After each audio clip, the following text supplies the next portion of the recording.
Hey everybody, it's Nathan Selove with another edition of Autism Actually Speaking. Today's video is going to be the first of two videos about this specific topic. A few weeks ago, I got an email from a fellow professor on the autism spectrum who suggested that I make a video discussing burnout. And I thought it would be a good idea to make a video about both how students can avoid burnout and how adult professionals can avoid burnout. And considering the fact that for college students, finals week is coming up at the end of the semester, I thought it would be appropriate to start out with students. For those of you that don't know, I'm an adjunct instructor at two different colleges, and I've had a lot of students on the autism spectrum throughout my, albeit short, career. Plus, it was only last year that I myself was a student who was on the spectrum. So I know that burnout can very easily happen to those of us on the spectrum that are students, and it can be very difficult to handle sometimes. When I say burnout, I mean coming to a point in a long process, in this case a semester at school, where you feel less motivated to continue to get your work done, even though the work has started to pile up to the point where you really need to get it done as soon as possible. This can cause many autistics to struggle in school. This often comes from the fact that a lot of autistics are very prone to hyperfocusing. And in a lot of cases, this can be a good thing, but it can also make a lot of autistics run out of energy very quickly. For example, I used to be someone that would like to get long papers all done at once. So I would dedicate entire days to getting certain research papers finished. And I would put all my energy into it, and I would release a pretty good product. And when I finished, I would just want to be done, and I wouldn't want to do anything academic for the next week because I had expended so much energy. But because I was in school, I had to prepare to take tests and exams and do homework and do papers for other classes as well. And my work on those other papers would often suffer because of it. So now I want to talk about some solutions that helped me and will hopefully help some of you. Take advantage of the resources at your disposal. Get in contact with the Office of Disability Services on your campus.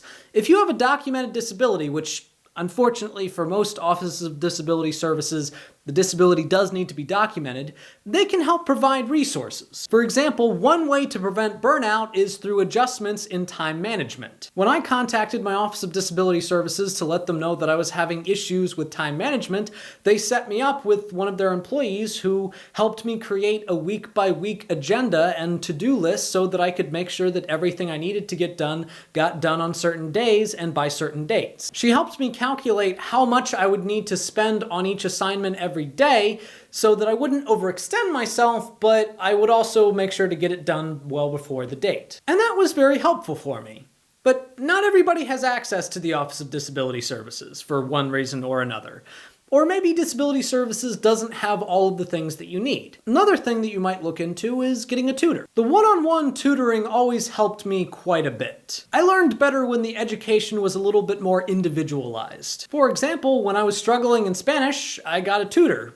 And we were able to work one-on-one on the things that I especially needed help on, and we didn't spend as much time on the things that I understood. And because of that tutor, I was able to go from a C- to a B+. Burnout happens very easily for autistics, and it can really affect our overall educational experience.